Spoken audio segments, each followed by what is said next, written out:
Nada é tão ruim que não possa ficar pior. Sempre tem aquela humilhada básica para acontecer. Pois é, você deve estar sabendo que o Donald Trump acabou de fazer uma declaração agora que deixou o Lula mas tão possesso por causa da humilhação, que ele ameaçou até recorrer à ONU contra o próprio Donald Trump. A gente vai falar um pouquinho sobre isso aqui, mas realmente está dando o que falar. Vou te trazer para a tela aqui do nosso aplicativo para você entender tudo que está acontecendo. Vamos lá, primeiro, você está sabendo que o Marco Rubio prometeu uma reação à condenação do Bolsonaro. Ninguém sabe que tipo de condenação é essa. Vai ser uma sanção econômica? Vai ser uma sanção militar? O uso da força? Ninguém sabe, ninguém sabe. Só que já vai ser nos próximos dias, segundo uma matéria da Globo. A gente vai, inclusive, falar sobre isso aqui. Outro ponto que a gente vai falar também é caso de urgência total, tá? O Donald Trump, ele resolveu meio que expulsar o Lula dos Estados Unidos e a sua comissão. Agora, a gente vai falar também de uma matéria do Metrópolis, onde o Metrópolis faz uma análise muito importante. O título da matéria do Metrópolis é: o Barroso vai abandonar o Supremo Tribunal Federal com medo das sanções do Trump. Será que isso é possível? Então é uma análise feita pelo Metrópolis que nós vamos questionar. E também foi feito um levantamento agora que apontou o uso de robôs por parte do governo Lula. Sim, meu amigo, robôs. Isso e muito mais. Vamos falar sobre questão de espião russo, tentativa, de morte contra o Jorginho Melo. Enfim, tem muita matéria muito interessante, cassação da concessão da Jovem Pan. Tem muita coisa aqui que a gente preparou especialmente para vocês. Então, não esquece, inscreva-se no canal, curta, compartilha. Se você está buscando um canal que sempre traz informação com relevância, com qualidade, é isso que você já encontrou. Às vezes a gente é meio doidinho, vocês sabem disso, aqui não é jornalismo. O que a gente faz aqui é vir na sua casa para debater as últimas notícias que eu li. Então eu sou um palpiteiro, eu vejo as notícias, eu faço análises políticas para vocês e a gente bate papo.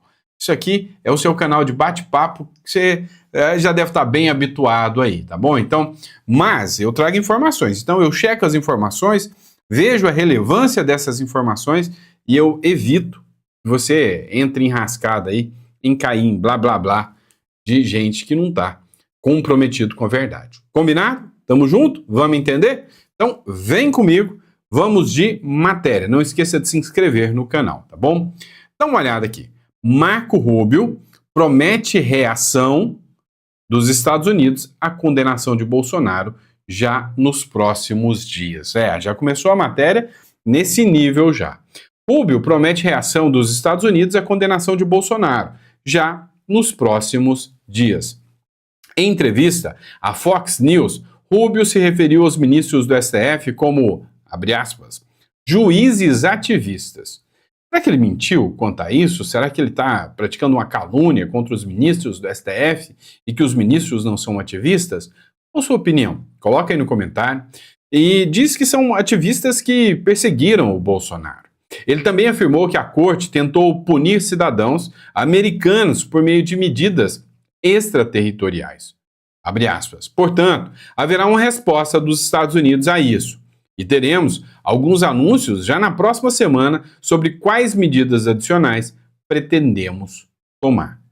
É importante a gente lembrar que na semana passada, a Karoline Leavitt causou, A Karoline Leavitt é aquela mocinha loirinha que é porta-voz do governo Trump. Uma jovem de 27 anos que está batendo um bolão e você não vê nenhuma feminista, batendo palmas, Porque, afinal, uma mulher jovem, 27 anos, as feministas deveriam falar, nossa, isso sim, empoderamento feminino. Ela responde pela maior nação, pela maior potência econômica e bélica do mundo, e é uma mulher. Não, ela é o tempo inteiro ameaçada por essa turma de esquerda. Mas, enfim, ela acabou dizendo que os Estados Unidos não hesitaria em usar força econômica ou militar, se preciso fosse, contra o Brasil. Matéria do Metrópolis também tratou do caso. O governo Trump disse que haverá resposta à condenação do Bolsonaro e que essa resposta será rápida. já nas próximas semanas. Agora, teve outro ponto também que a gente precisa discutir. O Trump, ele deu meio que como que eu posso te dizer, uma humilhada básica no Lula. Você está sabendo que vai ter a ONU agora, né? Um evento da ONU que fica sediado em Nova York. Né? Embora muita gente fale, mas a ONU não é em Genebra. Sim, sim, mas geralmente as reuniões são feitas não na Suíça, mas em Nova York. E aí o Trump resolveu revogar vistos de várias delegações que ele acha autoritárias, né? Narco-delegações. E aí não foram citadas todas as delegações que teriam o seu visto, né, retirado. O governo Trump restringiu os vistos para a ONU e o Brasil protestou. Eu imagino que o Brasil está nessa, né?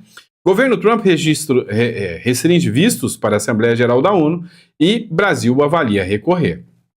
Há uma semana antes do início do debate geral da Assembleia Geral das Nações Unidas, o governo brasileiro ainda não recebeu todos os vistos da comitiva que acompanhará o presidente Luiz Inácio Lula da Silva à viagem à ONU em Nova York. Lembrando que o Lula vai estar lá na ONU, né? Então vai estar em Nova York. O governo brasileiro poderá, se houver restrições ao país, como ameaçou o presidente Donald Trump, abrir um procedimento arbitral dentro da própria ONU, segundo informações do ministro das Relações Exteriores. O Itamaraty confirmou que há pendências, mas não apresentou nessa quinta um panorama de quantos vistos faltam ser emitidos. Ou seja, o Itamaraty não falou quantos vistos ainda não foram emitidos, não falou se isso é um ato de retaliação ou se é alguma falha aí do sistema do governo Trump, né? Mas, entretanto, todavia, contudo, todo mundo já sabe o carinho especial que o Trump tem com o governo atual brasileiro, né? Todo mundo sabe. Vamos lá, pessoal, dá uma olhada nessa matéria aqui. Barroso abandona o STF após condenação de Bolsonaro com medo das sanções dos Estados Unidos? É uma pergunta, tá? Então, é uma pergunta. Dá uma olhada aqui nesse trecho aqui que eu separei para vocês. É uma matéria do jornal Metrópolis que fala especificamente. Tá rolando um burburinho que o Barroso já pediu para ser embaixador em algum país da Europa, que ele não quer ficar aqui no Brasil, né?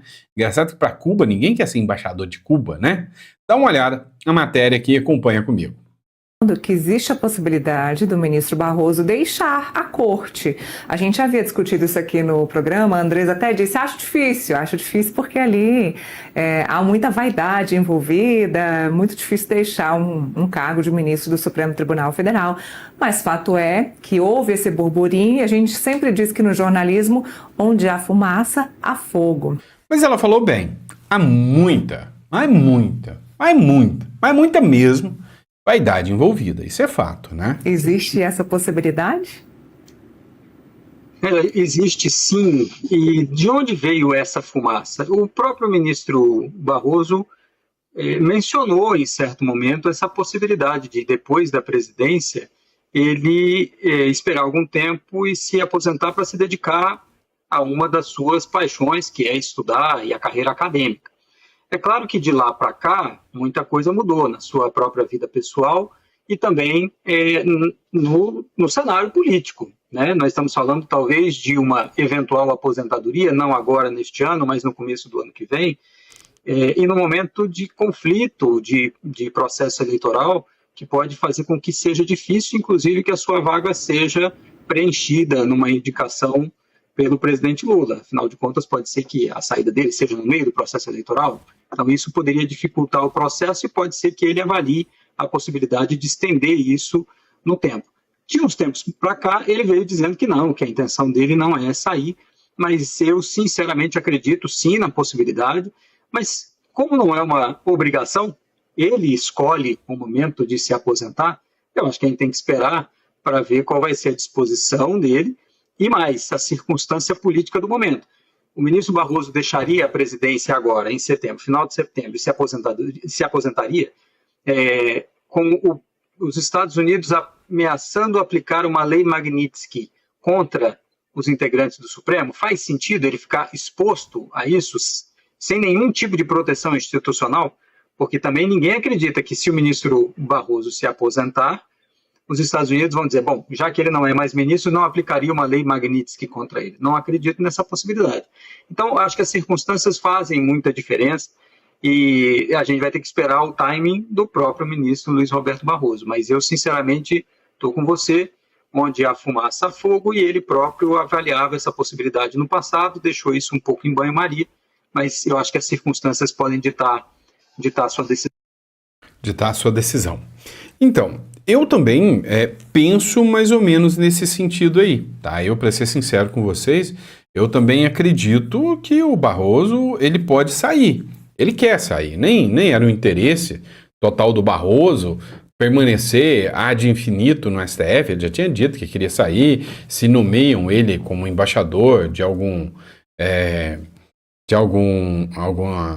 país europeu aí, mas também ele poderia esperar só simplesmente se aposentar e depois de aposentadoria, depois de encerrar o seu mandato, que não vai tanto tempo assim também, né, ir para outro país. Mas aqui levantou a senda mas e aí? Se ele faz isso, ele está livre da Magnitsky? Será que ele dialogou com alguém, alguma autoridade americana para falar, olha, eu vou entregar o cargo, vou sair fora e estou livre, se vocês me autorizarem eu estou livre? Não sei, né? Eu acredito que também não muda o fato, né? Que o Trump não vai deixar de aplicar a Magnitsky nele só porque ele saiu do cargo, não. Vamos lá, ó. Reação, ameaça democrática.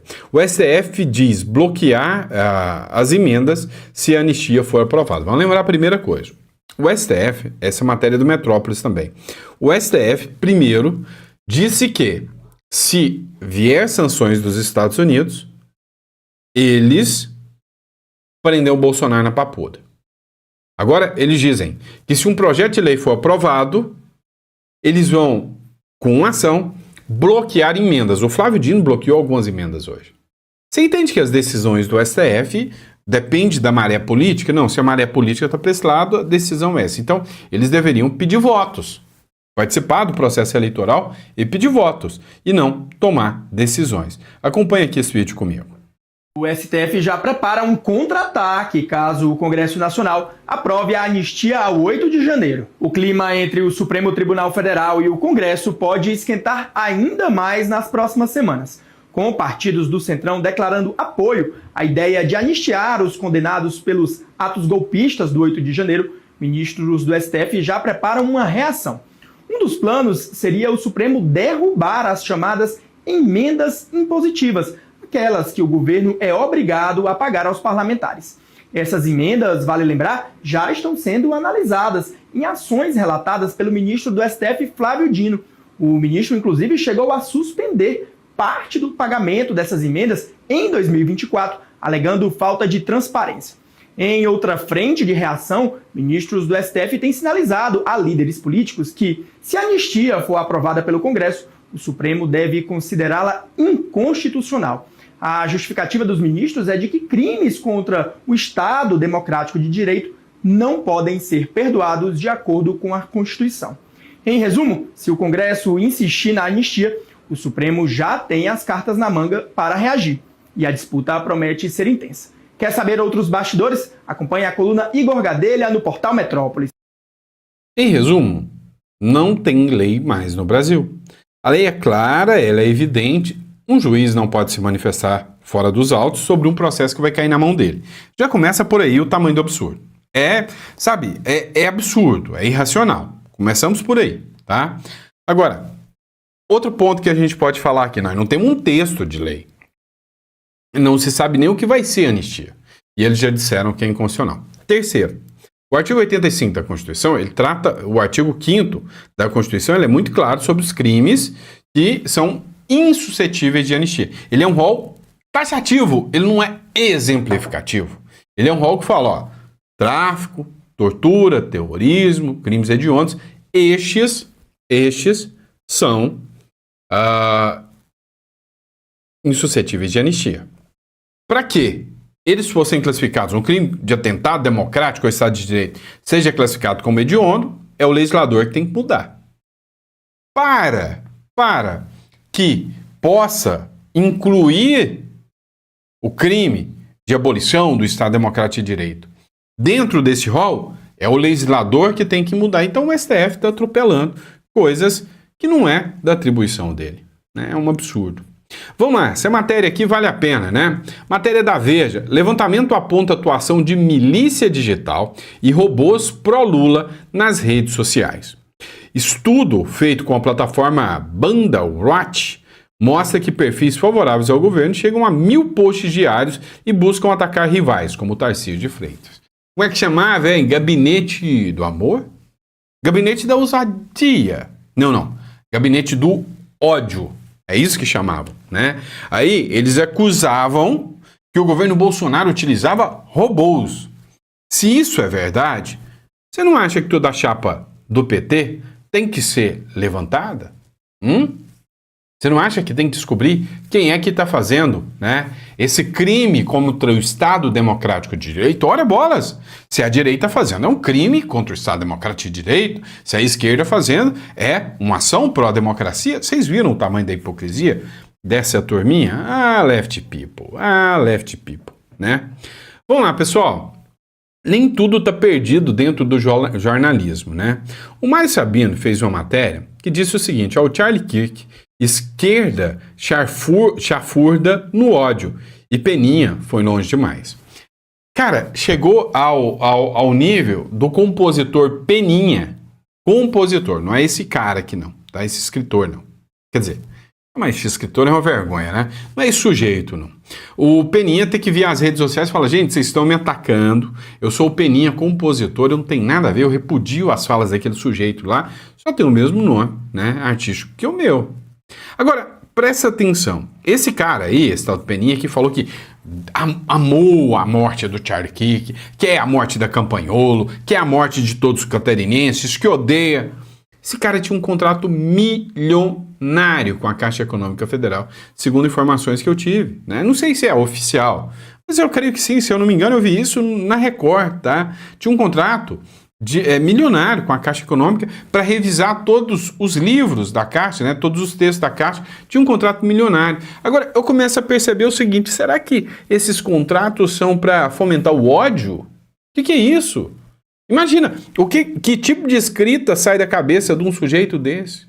Eu também não conheci o Charlie Kirk, e como eu disse, depois eu fui passar a ver alguns vídeos dele. Cara, se tem uma coisa que esse cara não era, é radical. Não chega aos pés dessa esquerda grotesca, dessa esquerda charfuda, como disse aqui o Mário Sabino.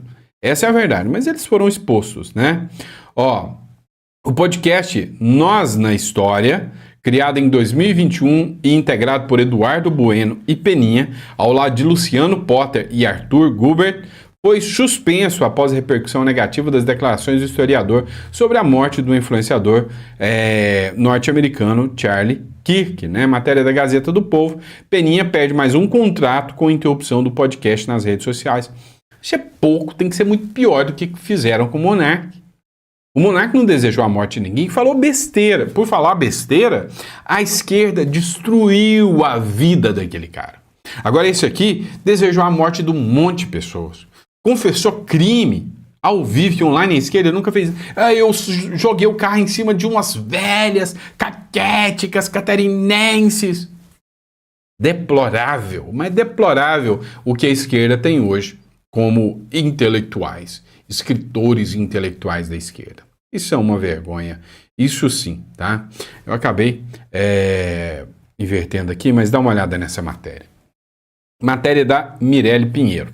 Criminosos ameaçam matar governador com faca afiada e enferrujada. Olha que amor, né, maravilhoso da esquerda. Vamos lá. Mensagens em grupo de WhatsApp com referência a armas e ameaça de morte contra o governador de Santa Catarina, Jorginho de Mello, levaram a Polícia Civil a deflagrar uma operação nesta segunda-feira. 5 homens são investigados e tiveram celulares apreendidos em Santa Catarina, São Paulo e Paraíba. De acordo com as apurações, os suspeitos trocaram mensagens em tom de ameaça contra o chefe do executivo catarinense. A conversa teria ocorrido na quinta-feira após um dos integrantes do grupo, servidor da prefeitura de Benedito Novo, de Santa Catarina, mencionar que havia se encontrado com o governador. Na sequência, outros participantes enviaram mensagens como não esquece do molotov, vê se essa faca tá afiada mesmo e não esquece de rodar depois, é importante, tá? E ainda enferrujada e bem suja. Rodar a faca, tá? Rodar a faca. Igual esse Peninha aqui falou, mas e a facada do Bolsonaro, você gostou? Ele falou, faltou a viradinha. Essa é a esquerda do amor, gente, né? Essa é a esquerda do amor. Vamos lá, pessoal, dá uma olhada nessa matéria aqui do Metrópolis Política também. Eleições municipais alemãs reforçam expansão da ultradireita. A conservadora União Democrata Cristã, CDU, do chanceler federal Friedrich Merz, foi o partido mais votado nas eleições municipais da Renânia do Norte, na Westfália, no oeste da Alemanha. Nesse domingo, cerca de 3,7 milhões de pessoas foram convocadas para votar no estado mais populoso do país. De acordo com a contagem final, a CDU recebeu 33,3%, queda de 1 ponto percentual em comparação com as eleições municipais de 2020. Em segundo lugar, ficou o Partido Social Democrata, com 22,1% dos votos, queda de 2,2 pontos percentuais. Tanto a CDU quanto para o SPD, esse foi o pior resultado eleitoral em eleições municipais, desde a criação da Renânia do Norte da Westfália, tá? Em 1946. O desempenho de anos, porém, foi significativo e menor do que indicaram as pesquisas em âmbito nacional. E a direita, né? Agora, essa turma, né, tosca do jornalismo, essa turma, né, sem noção do jornalismo, agora começa a chamar, não é extrema direita, e já não tá colando mais chamar de extrema direita, vamos chamar de ultradireita. Eles são além do extremo, eles são ultraman, ultradireita. Vocês são chechelento pra caramba, né? Vamos lá, pessoal. Matéria, bastidores da notícia, por Marcos Teixeira, tá? Ciro será candidato a vice na chapa de Tarcísio. Tá rolando esse burburinho aqui. A revista Veja revelou nesse fim de semana que o senador piauiense Ciro Nogueira, presidente nacional do partido, será o candidato a vice-presidente na chapa de Tarcísio de Freitas, do Republicanos, para disputar ao Palácio do Planalto em 2026. De acordo com a publicação, Ciro já teria confirmado aliados e conta com a bênção do ex-presidente Jair Bolsonaro. Olha, pessoal, que o Ciro Nogueira conta com a bênção do Bolsonaro, isso eu não tenho dúvidas. Pode ter certeza que eu sei que o Ciro Nogueira é uma figura muito bem quista pelo Bolsonaro. Polêmico o Ciro Nogueira, mas é muito bem quisto, tá? Vamos lá, dá uma olhada aqui, ó. De acordo com o Igor Gadelha do Metrópolis, Moraes Não, esse aqui é outra matéria que acabou ficando para trás. Vamos, Folha de São Paulo, bora lá. Segurança e passaporte brasileiro traem imigração russa para Florianópolis. Olha que lindo, que maravilhoso. Os russos estão vindo para o Brasil, viver em Florianópolis. Viver em Florianópolis já tem mais qualidade de vida do que na própria Rússia, com toda certeza. Olha, a grande questão eu não sei. Só que essa matéria tem um segredo por detrás dela. Dá uma olhada. O estado com o maior saldo migratório do país nos últimos anos, Santa Catarina, tem atraído famílias russas que se mudaram para o Brasil para ter filhos e garantir o passaporte nacional, em busca de maior liberdade de circulação internacional. O documento brasileiro garante acesso facilitado a mais países que a sua versão russa, que ficou ainda mais restrita desde o início da guerra da Ucrânia. Então, vem cá, entenda. Os russos estão pegando as mulheres grávidas. Presta atenção. Os russos pegam as mulheres grávidas, vêm para o Brasil, para os filhos nascerem, eles pegarem os passaportes, pegarem a cidadania e poder ter acesso a um monte de país, porque o país deles não é bem-vindo por ser uma ditadura. Daí tudo bem. Muitos russos realmente vindo ao Brasil. Daí tudo bem. O problema é que a Rússia usou o Brasil como uma fábrica de espiões, segundo o The New York Times. Espiões russos atuam no território brasileiro ao longo de anos. Investigações de agentes federais derrubaram o esquema. Segundo informações, os caras ficam aqui, têm uma vida aqui como agente duplo, 10, 15 anos seguidos, namoram, têm filhos aqui com brasileiros, só para se tornar, né, um cidadão, um jeito, cara de brasileiro. Eles são treinados para ter um sotaque perfeito, sabe? Nada que se possa imaginar que ele é russo. Aí ele vai para alguma cidadezinha bem do interior do Brasil, que é a coisa precária, que não tem nenhum sistema informatizado, pega uma certidão de nascimento brasileiro, pega algum sujeito lá, que já faleceu, por exemplo, a dona Idelinda, lá do Tererê do Norte, né? Aí ele descobre que a Idelinda já faleceu, ele vai lá, manda fazer uma certidão falsa pelo cartório. Alguém recebe com isso, e aí ele é um brasileiro. Ele tem a certidão, ele tira os documentos, ele faz tudo que é necessário. Ele é brasileiro para todos os efeitos. É isso aqui que está acontecendo.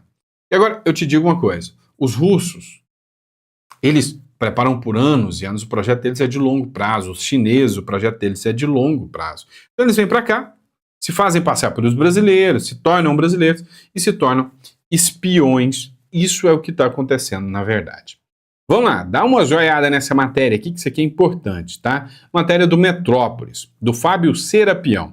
O Ministério Público Federal pediu o cancelamento de concessões da Jovem Pan por desinformação. Olha isso, né? Olha isso. Isso está rolando desde 2023.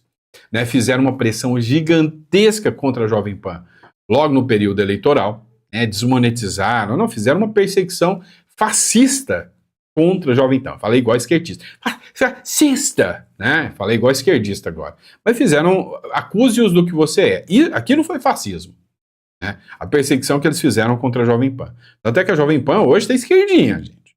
De medo. E mesmo assim o Ministério Público pediu o cancelamento, né, da Jovem Pan. O Ministério Público Federal pediu nesta segunda-feira a condenação da Rádio Jovem Pan por suposta participação em uma campanha de desinformação que colocou em risco o regime democrático brasileiro. Cara, se isso aqui fosse levado a sério, o que ia acontecer com a Globo? O UOL, por exemplo, se tem uma rádio mais militante que o UOL, eu não conheço. Jovem Pan era 1/3 da militância que a UOL tem. A Jovem Pan era 1/3 pró-direita do que a UOL é pró-esquerda. No documento, o órgão afirma que o momento é propício, dada a recente condenação do Supremo Tribunal Federal do ex-presidente Bolsonaro e outros 7 réus pela trama golpista. Olha isso, né? O pedido do MPE foi feito nas alegações finais de uma ação civil pública contra a emissora. Dentre os requerimentos estão o cancelamento das outorgas públicas da rádio e o pagamento de 13,4 milhões a título de danos morais coletivos. Você tem noção de que eles vão destruir tudo e a todos que incomodaram o sistema? Você acha que um dano moral coletivo de 13,4 milhões, o que vai acontecer com a rádio? Vocês entenderam o impacto, né? Vamos lá, vocês estão vendo isso aqui? Pois é. Urgente, né? Foi publicado pelo Ivan Kleber, pessoal. Ó, o presidente dos Estados Unidos, Donald Trump, anunciou que as forças militares dos Estados Unidos realizaram um segundo ataque cibernético na manhã contra narcoterroristas venezuelanos que transportavam narcóticos ilegais em direção aos Estados Unidos, em águas internacionais. Ou seja, colocaram esse vídeo aqui, eu vou até colocar o vídeo aqui, eu não sei se tem áudio o vídeo. Não tem áudio, né? Você viu, né? Vai o barquinho, cheio de farinha branca, vai o barquinho, e de repente a luz vem e o que acontece? Bom, aconteceu isso, pegou fogo, narcotraficantes, né? Daqui a pouco vai vir alguém aí e fala, nossa, mataram crianças indefesas, mataram pescadores, gente humilde, né? É assim que a esquerda faz. Então, Donald Trump acabou de anunciar agora que mais um navio, né, transportando drogas foi abatido. Dá uma olhada nessa matéria, revista Exame, tá, pessoal? Revista conceituada, revista Exame.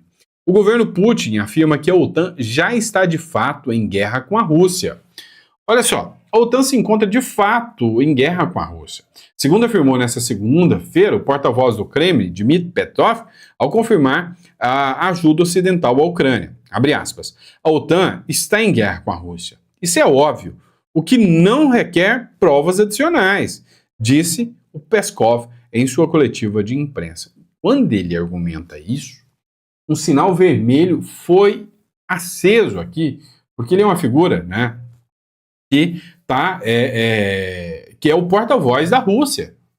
É como a Caroline Leavitt lá dos Estados Unidos é o Peskov, lá da Rússia, Dmitry Peskov.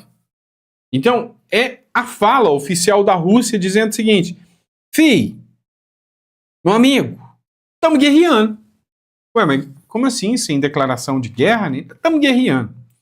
O que acontece, pessoal? A Rússia, eu vou deixar com a imagem do Putin aqui, né? Vocês já viram a piada do Putin, né? Não, eu sou ruim para contar piada, mas eu vou contar para vocês, né? O ucraniano, né? Falou, não, eu não sou muito de fazer amizade, né, com os meus vizinhos. Eu falei, mas por quê? Não, porque meu vizinho tá Putin, né? Você já entendeu aí, eu falei que eu era sem graça. Mas a grande questão é a seguinte: o Putin, ele fez incursões lá na Polônia, com drones russos. Esses drones abateram, né? Foram abatidos, e aí todo mundo ficou em alerta, esperando para ver se o Putin ia falar, não, foi um erro, não, isso aqui foi uma falha, eu ia atacar a Ucrânia, mas os drones acabaram saindo da rota por causa do GPS ou alguma coisa, e invadiu o espaço aéreo da Polônia, mas não estamos em guerra não. Todo mundo esperando que ele falasse isso. Vem o porta-voz e diz, o governo Putin afirma que a OTAN de fato já está em guerra com a Rússia. Eu falou o seguinte, pode vir Estados Unidos, pode vir União Europeia, pode vir a Polônia, pode vir todo mundo que nós estamos prontos para a guerra. Nós estamos preparados para essa guerra, nós já estamos em guerra. Então todo mundo espera que ele fale, não é bem assim, não é isso. Ele falou, não, estamos em guerra assim, pronto, a guerra está declarada. Simples assim. O que pode acontecer é a OTAN se fingir de bobo agora e falar, não, então deixa para lá. Mas eu não acho que vai acontecer. E para você que fica me chamando de doido, o Sandro é doido, ele fica falando que vai ter guerra, que o Lula vai enfiar a gente numa guerra, ele é sensacionalista. Então, aguarda para ver. Tá? Eu estou alertando que o caminho está meio que sem volta. Eles estão mirando justamente nesse sentido aí, de criar uma zica aí para nós. Todos, né? É a nova ordem mundial, vocês sabem disso. Vocês viram que eles mesmos falaram abertamente que o projeto é criar uma nova ordem mundial. China, Rússia, Irã, né? E aí como é que eles vão fazer uma nova ordem sem guerra? Você acha que a OTAN vai deixar só com essas agendazinhas woke? Não, claro que não. Bom, e é isso, pessoal. Espero que vocês tenham gostado do nosso editorial. Muito obrigado pela confiança, pela credibilidade. Nunca fica restrita a só um país, eu aprendi isso. Já estou tirando a minha cidadania, residência, aí, logo cidadania, mais uns 2 ou 3 países, né? Já tenho solicitação aí provável para um green card por altas habilidades no futuro também. Cara, não vou confiar num país só, tô fora disso, tá? Tô fora disso. E aí eu te recomendo, se você quer fazer isso comigo, você vai clicar na descrição aqui, eu deixei o link aqui para vocês, você vai entrar em contato com o nosso escritório. A primeira que eu te recomendo chama-se Uruguai. É a mais rápida, porque o negócio está andando acelerado. É a mais rápida e a mais barata. Você vai, tira férias aí de 3 dias ou 10 dias no Uruguai, já sai com a sua cédula na mão. Possibilidade de qualquer dia entrar dentro do carro, atravessar a fronteira e voar lá. Tô fora dessa loucura aqui, tá bom? Obrigado, pessoal. Fiquem com Deus e eu vejo vocês no próximo editorial. Abraço.